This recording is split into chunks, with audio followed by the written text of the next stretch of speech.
Yeah, so, we talk about Jerome's police connections. Facts are rumor.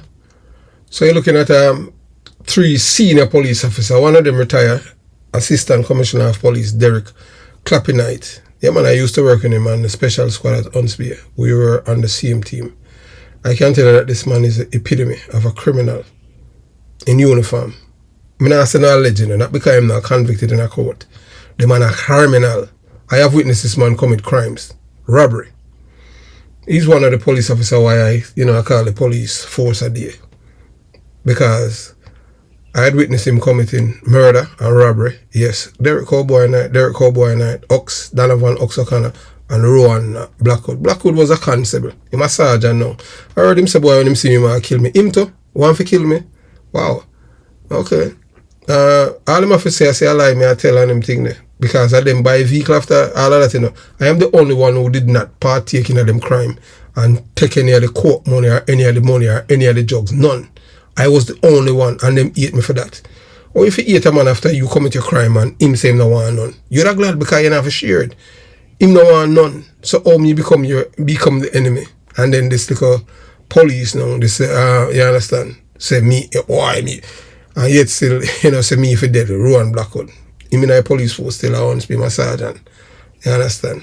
Now one time, him charge you much murder and them thing. Because them a dummy, them, you understand what I'm saying? Them he say them a bad man and them thing, you just get up and shoot people so and them thing. And then because you charge before murder, that make you a bad police. Make you a fool. I'll never be arrested and charged. Not even for assault will be because I always operating in amateur law. He was one a cowboy. Puppet, cowboy have him on a string. Anything with them tell them to do because them have to say them a friend, them a big friend with teeth in police, like cowboy and ox. And how long when they just dispose of them. They make them commit all kind of crime.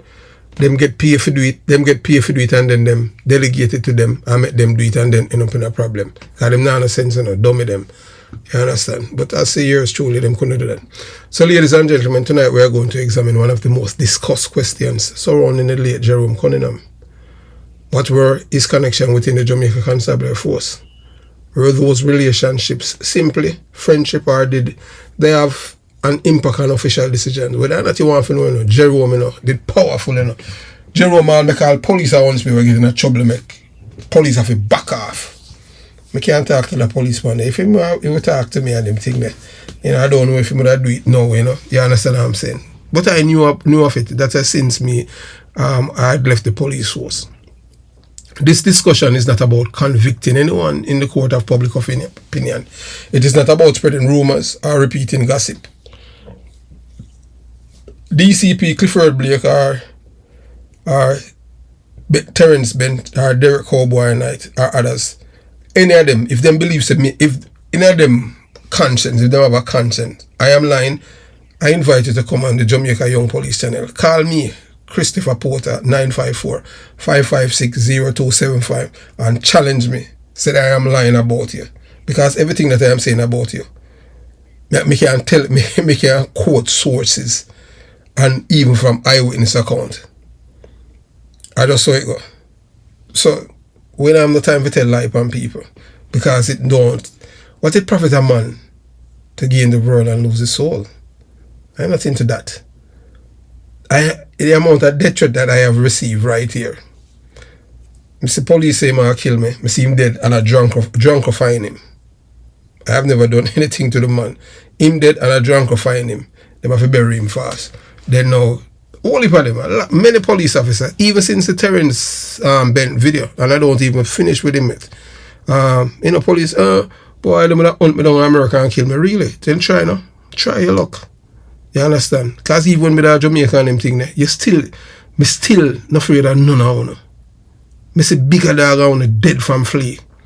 That's why Jamaica is not going to be better. That's why I'm saying that the America for buy Jamaica, because if America buy Jamaica, majority of them in a prison, because they're a criminal, just like the criminal them. I could not eat, honestly. I don't even trust some of the police them down in Jamaica. Reason being because they mix up with the criminals them. I can't tell, look here. I can't tell you about this boy even in a war bus. I tell you, this is something that happened in 2005. when them time the police him still a renew gun. I saw Warbus at Hunsby, and Warbus told me to my face that the superintendent in charge of Hunsby a fiend boy.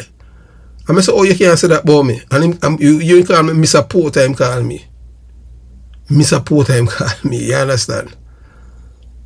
Me know, I don't know him baby mother, but him baby mother know my family and all them thing there. Lisa, she lives somewhere in Florida. And you understand what I'm saying? I know her brother when named Puppy and all kind of thing. So me don't know how them do it. Some people say me make up different. Well, hey, thank God for Jesus, you know. You understand? That's how it is, you know. You just do the best you can to all the people you can, as long as you can. This discussion, as we say, is not about convicting anyone in a public opinion. What does I tell you about people? If what you are hearing about yourself and you don't like it, just come upon the Jamaica Young Police and say, no, and so it go. I'll clarify it. I have nothing against Clifford Blake. I have never, when I say me never meet him, me never work with him or anything like that. Can't say anything about him. But, yeah, we can't tell you, at one point in time, I have a cousin, for I St. Elizabeth, where I have lice gun on them thing there, and him and Clifford Blake in some toss up, and through politics and them thing, the Clifford Blake, they take where him gun. I don't know, my cousin, they call me, want me to make some link to some, and I say, look here, I don't know what I want, I know, I say him himself, him a squeaky clean and them thing, my cousin and them thing. I tell him, say, I not get myself involved and go get people involved with Clifford Blake and uno for sort it out. From that him not deal with me. I just saw it go. Me's a man like that. I just tell him as it is. You understand? Because you know, as for some people I don't know what happened to him. And I don't even inquire. So it's about looking at what has been publicly reported, what has been claimed by individuals over the years, and what questions remain unanswered. One thing we should all agree on is that relationships between members of the public and police officers are not unusual. Police officers know business owners, politicians, entertainers, community leaders, and people from every walk of life. You can't deny say you know all people are all corros, corrobunkers and dirty bungle and thief, drugs dealer. If I say that, a lie I tell. Me know all kind of people. But as I said before, you mix but you don't dissolve. You understand? Simply knowing someone does not establish corruption or wrongdoing. So not because a man, you understand? So not because you know, Clifford Blake and you know, and Jerome in a friend means say boy, Clifford Blake involved in a wrongdoing. As we said before, you know, a man is guilty, a man is innocent until proven guilty. So even though you have it say Jerome a drug dealer, although he was killed, there's no evidence that he must have been as a convicted drug dealer. It's just allegation, because you know have the proof. You understand what I'm saying? But you know, public opinion and them things. So you have to differentiate public opinion, intelligence, information from fact. So legally, he was a decent citizen. Worldwide, America and Jamaica, he never commit crime, but he was convicted of a crime. Because you understand? That's how the law works. So the real question is different. Did any relationship influence official decision makings? I established that. So the reason now why DCP Blake then, you know, when he was in charge of Irachi, why? Because he know that he know as the officer in charge, he know say what Derek Clappinite was doing to Jerome was illegal. He knows say extort him or extort the man. Not because of information or rumor we hear. As I can tell you this, you know. I learned this in the military from a certain class. People were involved in a drug dealing, a business people. Whether or not they are the only thing that they're involved in a illegal activity. Because drug dealer, you know, a capitalist, you know, them invest money to make profit. That's how it is, and they make huge profit. They make for them thing involved in more risk. They can get prison easy. You understand? It's a risky business, but some people decide we're going at it. So that is where public confidence in law enforcement become important. When a controversial figure appears to have friendship with influential people, members of the public naturally begin asking questions. So like Jerome Once people say a policeman around Jerome more than one time and in a close company, they might say, boy, I'm a Jerome friend. But 9 out of 10 times the reason why them and Jerome are friend, because they never know Jerome before Jerome never have nothing, you know. They know Jerome because Jerome now and my money make money. Because of money. So Jerome money now can buy loyalty. So them become loyal to Jerome. Not because of Jerome, but because of Jerome money. You have to understand that. Those questions do not automatically become proof. At the same time, asking legitimate questions is not wrong. A healthy democracy depends on accountability and transparency. Throughout Jamaica's history, there have been numerous public debates about firearm licensing, police discretion, and whether influential individuals receive preferential treatment. These debates have involved politicians, business people, entertainers, ordinary citizens alike. Whenever the public perceive that two people are treated differently under similar circumstances, confidence in the justice system can be affected. That is why transparency matters. If decisions were made according to policy, the public benefits from understanding how those decisions were reached. If disagreements existed among senior officers, it is appropriate to examine the documented record rather than relying on speculation. As viewers, we should also recognize the difference between intelligence, information, allegations, and evidence.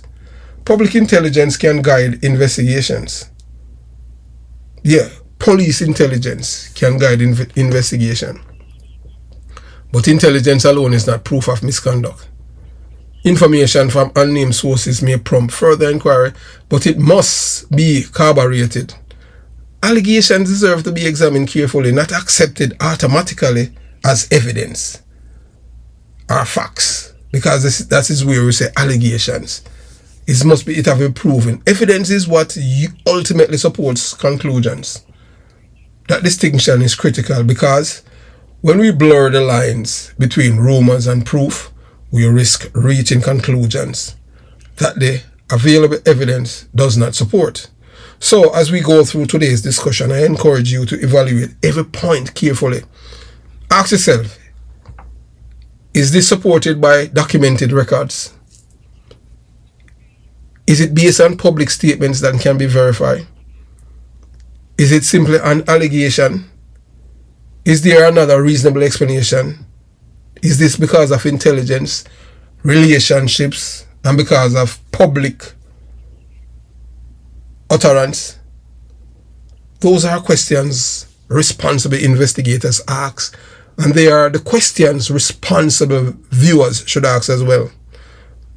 At the end of this program, you may decide that some claims are well supported, others remain disputed, and some are simple and unanswered. That is perfectly acceptable. The purpose of this discussion is not to tell you what to think. It is to present information, distinguish, verify facts from unresolved claims, and encourage thoughtful analysis. So stay with me to the end, because we'll examine the documented history, the public statements that have been made, and the questions that continue to generate discussion surrounding Jerome Cunningham's reported police connections. Then after reviewing what is known and what remains uncertain, you can decide for yourself what conclusions are justified by evidence, intelligence, and allegations. Jerome was a well-known figure in Clarendon, loved by some, hated by others. So you watch, you listen, and you decide. Yes, welcome to the Jamaica Young Police channel. To our loyal viewers, subscribers, and Patreon members. At the channel, we are a group of law-abiding citizens who believe in the rule of law and respect the rights of every citizen, but not the ones who do not subscribe to such behavior. We do believe in and support preemptive strikes because they save lives. This is a logical conclusion because preemptive strikes save lives and prevent the further loss of lives. We are all about saving lives at this channel. We at the channel aid criminals with a passion and do not want them over here. We do not want your views, your subscriptions, your likes, or your comments. Please go elsewhere where the red carpet is waiting for you. Over here, we want you to go to prison or the departure lounge at Madden. Moving on to today's video. Yeah, so these are just some Jerome inner circle. What are big top police officers. You're looking at DCP Blake, that's the guy at the top, and Terrence Bent cry. Both of them cry when they found out that Jerome was killed in California. The man at the bottom now, that is Derek Clappymouth, or Clappy-Knight. Yeah. He wasn't friends with Jerome per se, because he used to extort Jerome. Yeah. Clappy-Knight is the kind of guy now, he and Donovan Oxoconnor. If they have an inclination or a sense that a Jamaican is overseas selling drugs, making money, they are not criminals in Jamaica, haven't committed any crime there. What they do, they use their police authority and detain them, extort them for money, because they know that they are drug dealers. But they are not drug dealers in Jamaica, they deal their drug, they make their money overseas, and they will come back and drive in nice fancy cars. So what they do, like Jerome now, when Jerome was back in Jamaica, when Knight was in charge of Clarendon, he took away Jerome's license gun. Yeah, man, took away his license gun because he wanted to shake him down. You understand? And the police officer that gave him the gun, according to him, Jerome shouldn't have a license gun because Jerome is a drug dealer. But yet still, all the people them surround this man are all criminals. And I say that without any apologies. Derek Cowboy Knight is a known criminal police officer. I used to work with him on team. We used to be on special squad together. Thief in police. You understand? He and Oxan. When you talk about bad mind, the man a bad mind. But look, you see what I funny? Derek Cowboy Knight is a big PMP LGBTQ plus criminal organization police officer. Oh, I know. This is what me know from Portia Simpson in a circle. You understand? When I used to work with the man, and I used to suspect him up. You understand what I'm saying? Him a PMP police, but you understand what I'm saying? The reason why I'm saying that, when he just came to Huntsby, when Derek Cowboy Knight came to Huntsby, we had a diary with people, photograph of men inside here. And I don't know where he had gotten Josie Whale photograph from. And he put inside of the book that Josie Whale was Josie Whale, the artist. At the time, Josie Whale, hung out on Clinton Avenue, that Josie Whale was a gang leader and all kind of thing like that. And we, as detectives that was there before him, and we're like, where you get that information from? And Detective Inspector Ivan Watams say, you can't say that about the man. Josie Whale is not a known gang leader in our community. This man his name has never been called, even in a shooting. Everything that we hear, whether it's true or not, we as the police, we can't prove it because there's no report. People said things about people because of various reasons. We know that he's a legend, but all I think that I say about the man is not true. So, he had to take out the man photograph. Same Josie Whale. Then after that now, he became friends with Josie Whale because of money. Licky police. So anyway, Jerome police connection, and so we tell you about Cowboy. So when Cowboy was taking set and Jerome now, Deputy Commissioner of Police Clifford Blake and Jerome go way back. Them a friend, real friend. As we said before, and we say again, if I was friend with a man or anyone before and anything, not because we might not speak. I don't throw people under the bus just like that, unless they want to. You understand what I'm saying? So I'm just gonna share the information with you what I have known. You understand? So I'm telling you about Deputy Commissioner of Police Clifford Blake, his alleged affiliation with Jerome Cunningham. DCP Blake can call. He's an active police officer in the Jamaica Constabulary Force, and this is information that, whether Mr. Blake want to know or not, even the FBI have it and the DEA, that he's friends with him. You understand? Terrence Bent too. You understand? And we can call other police officers' name, but what does I talk about? Big top police. When I talk the barefoot licky police, you understand what I'm saying? So welcome back to the Jamaica Young Police channel. Today's discussion is not about spreading rumors. It's about asking an important question. What do we actually know? Or what do we only think we know? Since Jerome Cunningham's death, social media has been flooded with claims, theories, screenshots, and opinions. Some people point to photographs, others point to friendships. Some have been, feel betrayed because reason that they feel betrayed is that the person that set up Jerome is someone. Yes, those who recognize the value of data know it plays the ultimate game changer. And, changing roles, data drives decisions, shapes strategies, and ensure impactful outcomes. This principle has guided our decision to reimagine our series into two distinct parts. This approach isn't just a stylistic choice, it's deliberate. Effort to enhance your learning experience and maximize engagement. So that's the reason why we have, shaped this thing into a two distinct part. By breaking the series into manageable segments, we are giving each part the attention and depth it deserves. The structure allows us to dive deeply into every facet of each subject, creating an immersive narrative that's easier to digest. Each part will naturally flow into the next, ensuring continuity and keeping you excited to return for more. This segmented approach transforms complex topics into meaningful, impactful lessons that resonate long after viewing. So you say, what's in it for you? Our two-part format allows us to deepen exploration by narrowing our focus. We can provide a richer, more comprehensive analysis of each topic, enhance engagement, bite-sized segments, make it easier for you to stay engaged without feeling overwhelmed. Create anticipation. Each installment builds momentum, keeping you eager for the next chapter.